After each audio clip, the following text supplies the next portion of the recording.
Olá, queridos irmãos e queridas irmãs em Cristo. Hoje eu quero trazer uma pregação acerca da oração de Paulo pelos Efésios. O texto base deste sermão é Efésios capítulo 1, dos versículos 15 até o 23.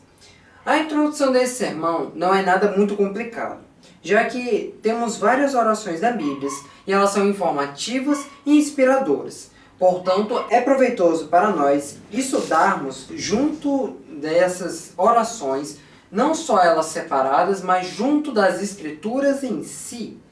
Então eu quero separar aqui 3 pontos para a gente compreender essa primeira parte que eu quis dizer sobre as Escrituras e as orações estarem em conjunto. Primeira coisa, isso é muito verdadeiro se compararmos essa relação à oração de Paulo. De fato, algumas das declarações mais profundas, ricas e poderosas são da pena de Paulo, que foram nessa mesma forma de oração. O que está agora para nós é cheio daquele tipo de passagens profundas, cheia de alegres verdades espirituais. Bom, é interessante notar que esses versículos de Efésios capítulo 1, versículos 15 até 23, elas compreendem uma sentença complexa que contém 169 palavras. E essa oração de Paulo, ela tem um delineamento específico que pode se compreender dessa maneira. Primeiro, o motivo da oração está no primeiro versículo daqui, o 15.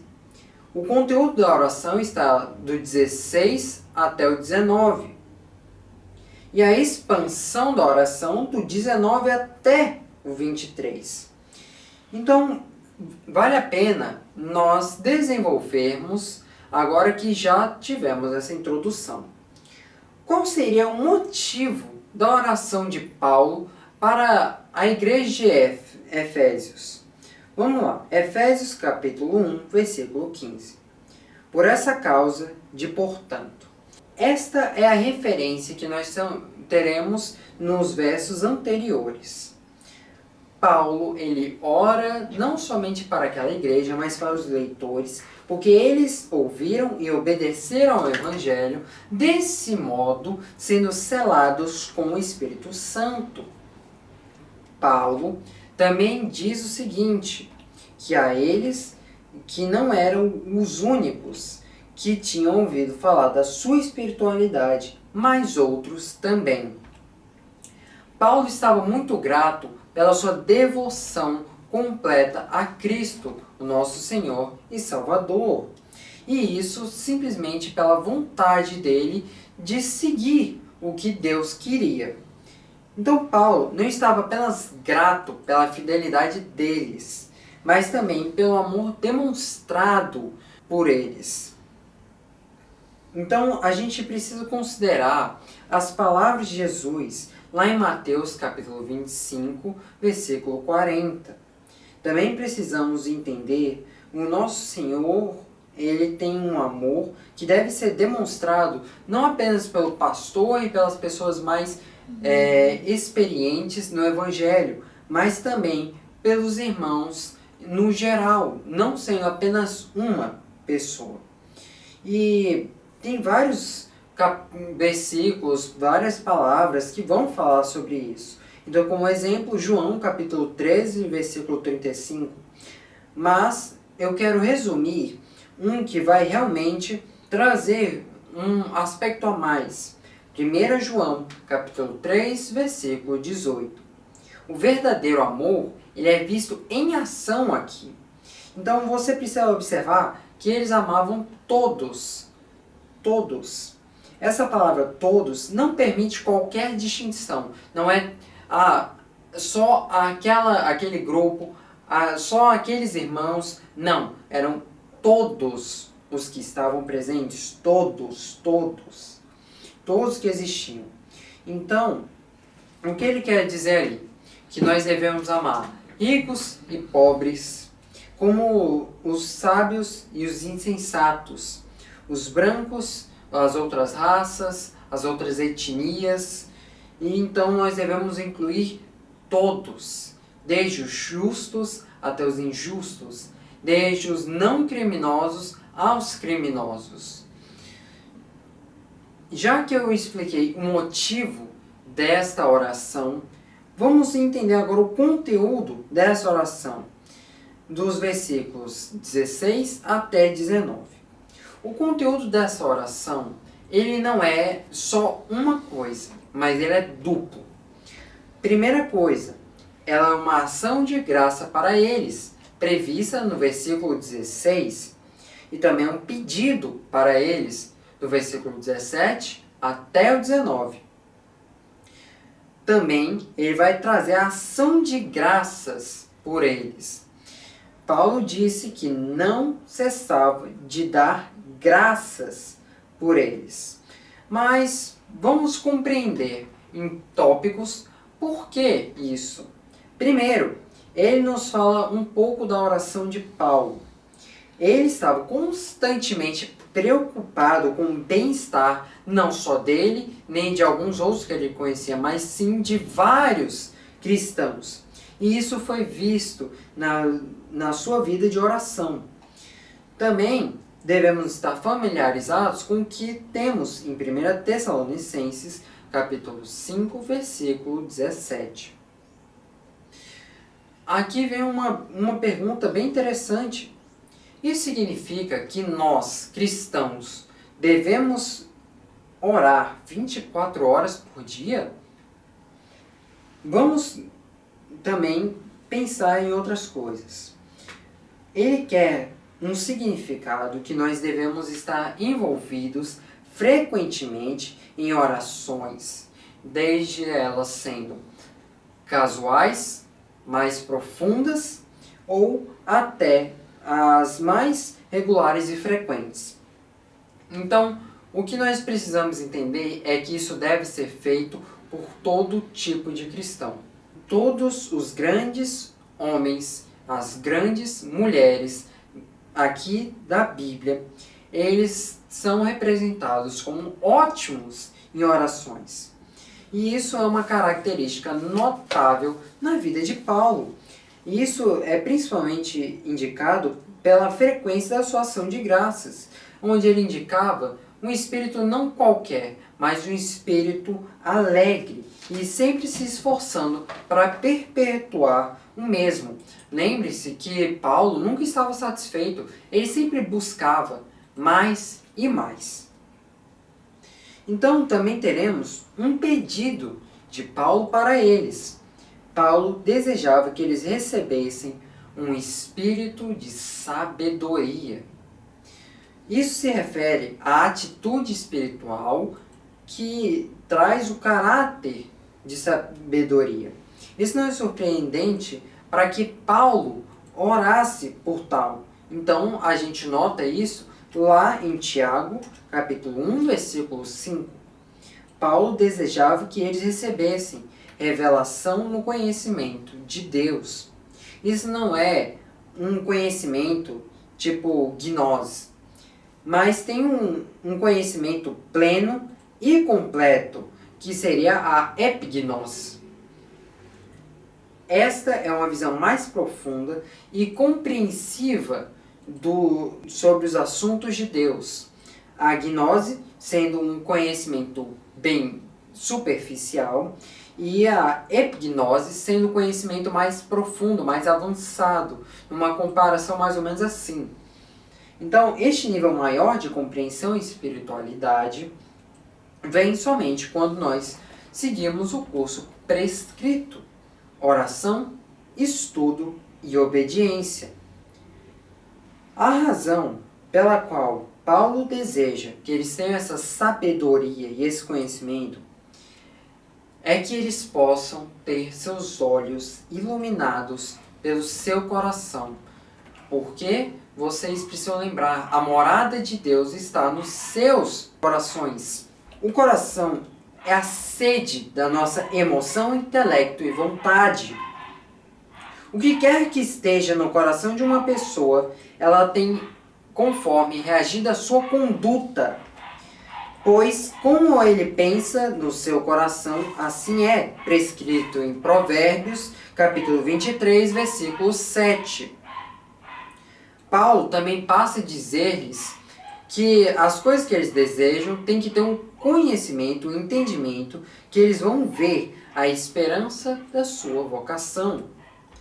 Isso é dito no versículo 18.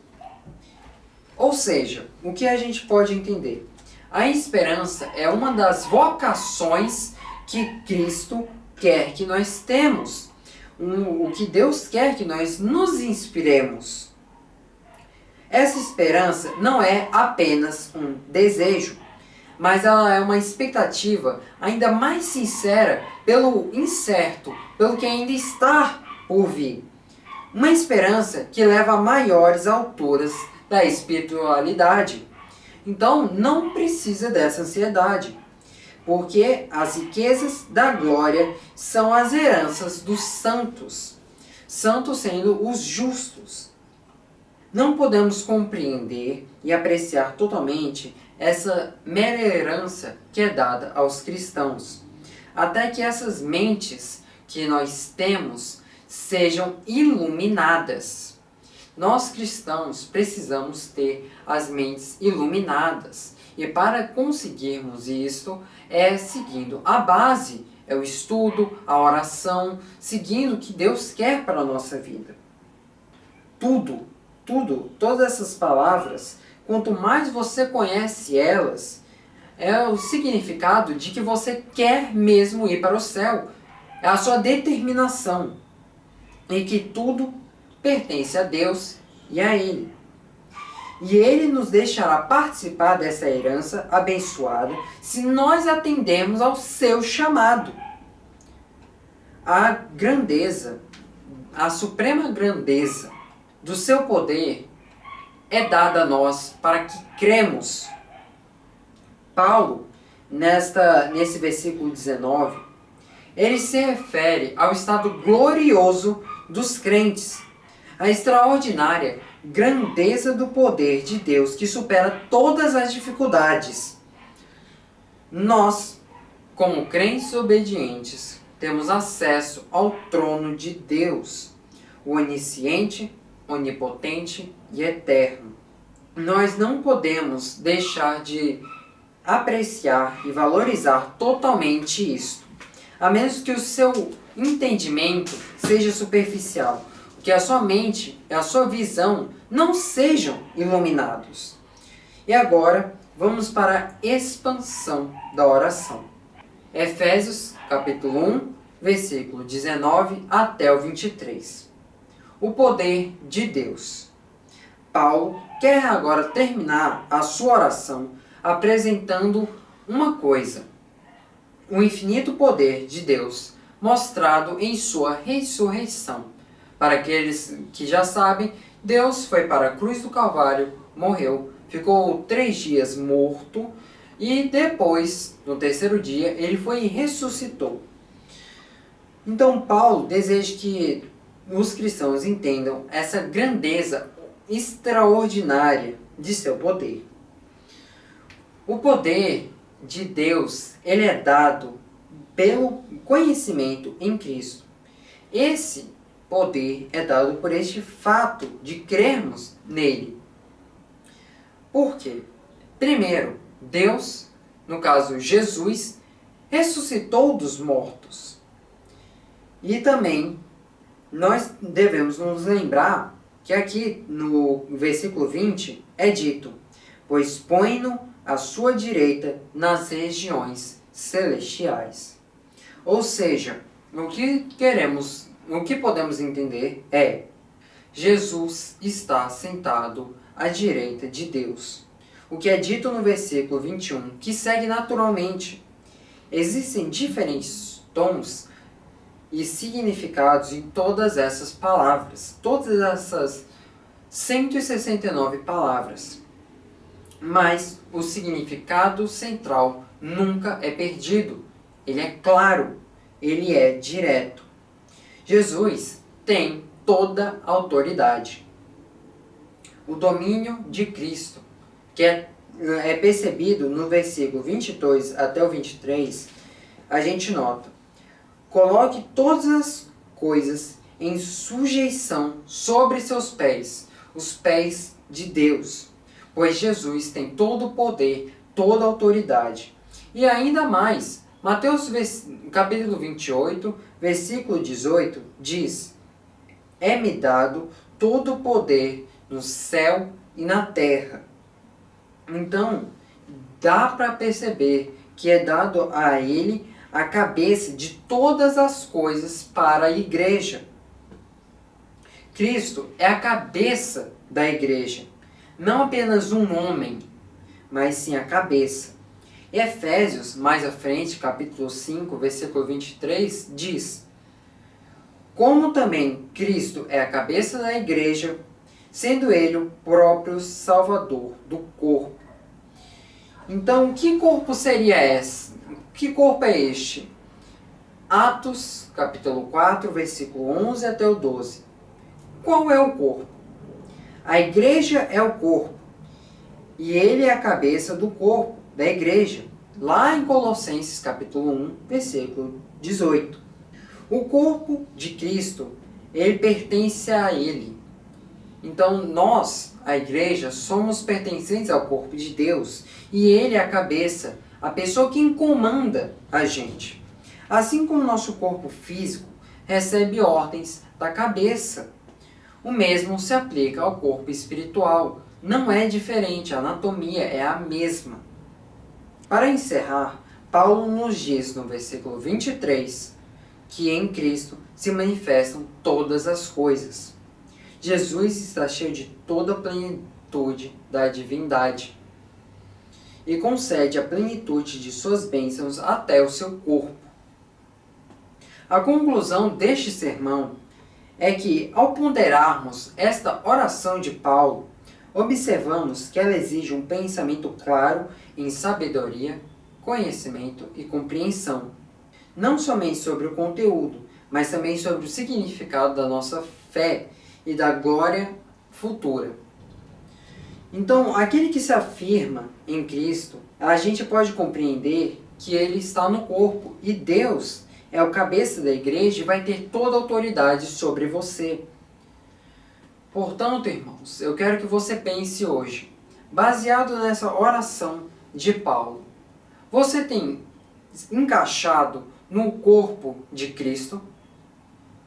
Você tem feito o que Deus quer para a sua vida?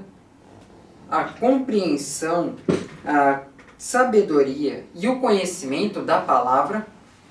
Como você tem feito isso hoje? Pense nisso e aplique essa palavra na sua vida. Use desse sermão para se aprofundar ainda mais na Bíblia, na sua religião, na cristandade. Enfim. Olá, Senhor, meu Deus, meu Pai Celestial, Senhor. Que você possa, Senhor, ajudar nossos irmãos a querer alcançar ainda mais, ir mais a fundo, ir mais além, chegar aonde eles precisam chegar. Que você possa, Senhor, ajudar nossos irmãos a compreender, Senhor, essa pregação e que eles consigam ir a fundo. Que eles não desistam, Senhor, pelas pedras que eles vão encontrar no caminho, Senhor, mas que eles decidam seguir em frente e confiar totalmente em Cristo. Que eles orem, que eles busquem a Ti, Senhor, assim livrando eles de toda e qualquer tentação, Senhor. E assim, Senhor, eu quero que você proteja os nossos irmãos, trazendo a eles o conhecimento e a liberdade, Senhor, acerca das coisas do Satanás. Que você não permita com que nenhum deles caia nas trevas. Livra-os de tentações. Em nome do Senhor Jesus. Amém.